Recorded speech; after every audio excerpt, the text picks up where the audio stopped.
বিহারের নির্বাচনের আগে এবার বড় খবর উঠে আসছে। জানা গেছে যে মোদী সফরের আগেই এবার জেডিইউ 10 নেতাকে বহিষ্কার করলো নীতিশ কুমার। বিহারের সংখ্যালঘু অধ্যুষিত মুজফ্ফরপুরে মোদীর যাত্রা বাতিল। তবে আগামী 30শে অক্টোবর এই মেগা যাত্রার কথা ছিল প্রধানমন্ত্রী মোদীর, তবে সেই যাত্রা কিন্তু বাতিল হয়ে গেছে। কিন্তু মোদীর বিহার সফরের আগে কেন 10 জেডিইউ নেতাকে বহিষ্কার করলো নীতিশ কুমার, বিস্তারিত জানবো। টেলিফোন লাইনে যুক্ত হয়ে গেছে প্রতিনিধি শেখ মনিরুল। মনিরুল, ঠিক কি জানতে পারছো বিহার থেকে? বিহারে যে এনডিএর যে জোট হয়েছে সেই এনডিএর জোটে 101টি আসন জেডিইউ পেয়েছে, 101টি আসন বিজেপি পেয়েছে। তবে জেডিইউর অনেকাংশের নেতারাই মনে করছে যে বিজেপিকে 101 আসন দেওয়াটা ঠিক হয়নি। এতে জেডিইউর যারা দলীয় নেতৃত্ব তারা বহু আসনে কিন্তু প্রার্থী হতে পারেনি। এই তালিকায় যেমন প্রাক্তন সাংসদ, প্রাক্তন বিধায়করা রয়েছেন, তেমনি কিন্তু জেডিইউর শীর্ষস্থানীয়রা নেতারা রয়েছেন।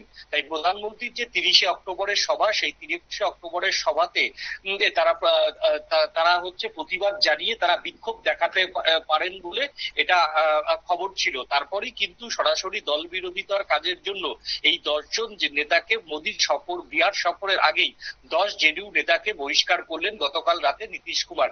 ইতিমধ্যেই তাদেরকে মেল করে বা চিঠি দিয়ে জানিয়ে দেওয়া হয়েছে। তবে 30শে অক্টোবর প্রধানমন্ত্রীর দুটি র্যালি ছিল বিহারে। একটা হচ্ছে সংখ্যা অধ্যুষিত জেলা মুজফ্ফরপুর, অন্যটা হচ্ছে ছাপড়া।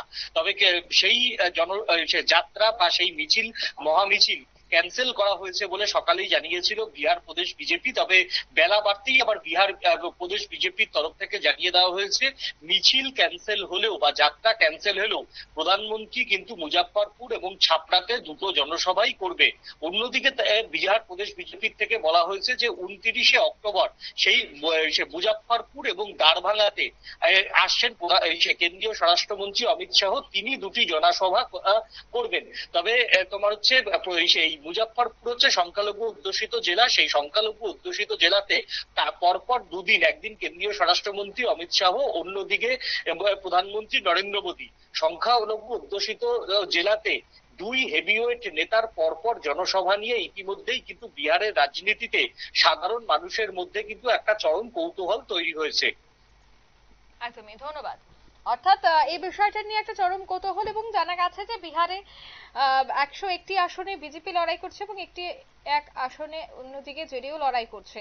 এবং এনডিএ জোটের এই লড়াইয়ে দেখা গেছে যে জেডিইউর বেশ কয়েকটি নেতা তারা কিন্তু টিকিট পায়নি, আর এই বিষয়টা নিয়ে তারা একরাশ ক্ষোভ উগরে দিচ্ছেন। তবে প্রধানমন্ত্রীর এই সফরে যদি এই ধরনের প্রতিবাদ মিছিল চলে, তবে সেক্ষেত্রে কিন্তু রাজনীতিতে বিশেষ করে এনডিএ জোট নিয়ে একাধিক প্রশ্ন উঠবে। তাই প্রধানমন্ত্রীর সফর বাতিল করে দেওয়া হয়েছে বলে এখনো পর্যন্ত সূত্রের খবর।